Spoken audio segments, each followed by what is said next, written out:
In the late 90s, early 2000s, a lot of people have experienced issues with the GM Poppet style injector on their 4.3 liter, 5 liter, or 5.7 liter engines. In that style, the injector is housed inside the body and there's a spring-loaded poppet valve on the end of this transfer tube. Quite often there would be carbon buildup causing issues such as a misfire. So a popular update has been the conversion to multi-port fuel injection from CPFI to MPFI, in which the injector is now at the end of the tube here, eliminating a lot of those issues. This has been a great, very successful conversion. However, some people might not have the budget to do the complete conversion, and so if they've got a misfire or an issue with one injector, they want to replace just the one injector. So for many years, the only solution has been to install another injector just like it, rather than go with the whole kit. Until today. We now offer the injector singularly in order to do one injector at a time rather than the complete conversion. So now let's walk through the process on how to swap out one of these injectors, install the new updated unit, and convert your vehicle one at a time rather than doing the complete kit here. Keep in mind this is for the General Motors 4.3, 5.0, and 5.7 liter applications. Before we get into the R&R process, let's compare side by side the old unit to the new unit. You'll notice on the old injector, we have the electrical connectors here, and the actual injector itself is housed here, which is inserted in the fuel metering body. Then the fuel is inserted into this tube, it goes up to the poppet valve, which is spring-loaded. This is where a lot of the contamination and the faults typically occur with these. Now if we look at the new one, we see we've got the electrical connector on the top here, but that transfers electricity through the wires to the actual injector, which is housed at the end here. And so now we've eliminated the problem with a sticking valve at the end. When we install the new injector, it comes with a new plate to hold it down.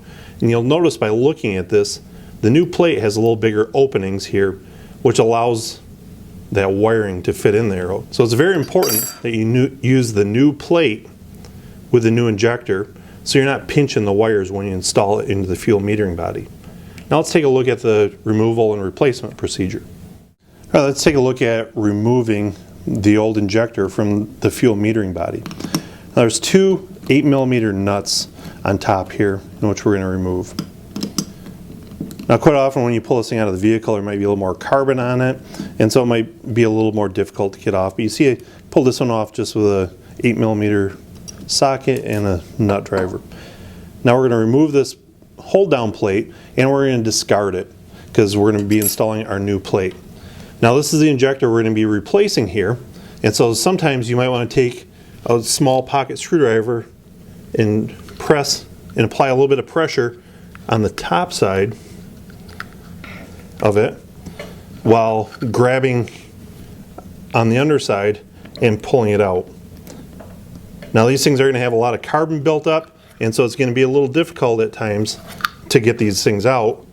Sometimes you might want to even use the pliers to assist you. But now we've got the old one out, it's important to make sure that we've got the O-rings and everything looks clean in here before we're going to attempt to install our new one. So clean this thing out really good, and then we're ready for installation of the new injector. Now that we've got our new injector, we need to apply either some clean motor oil to it or some rubber assembly lube. Make sure it's not a non-silicone lubricant though. So we're going to, there's a little lineup tab. We need to make sure that that is at the 9 o'clock position in this instance, and we're going to slide this in and clip it all the way down into place.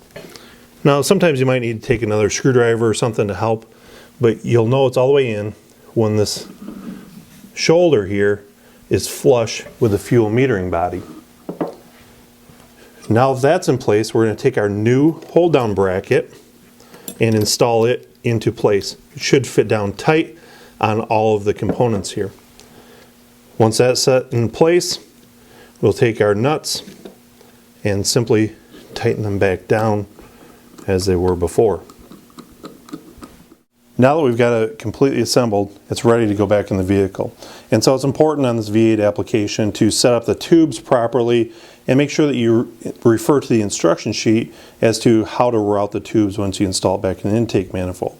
If you have any other questions, see some of our videos online on proper installation of the injector unit. Now we've just displayed how to do it on a V8 application. Here's a setup of a similar instance on a V6 application.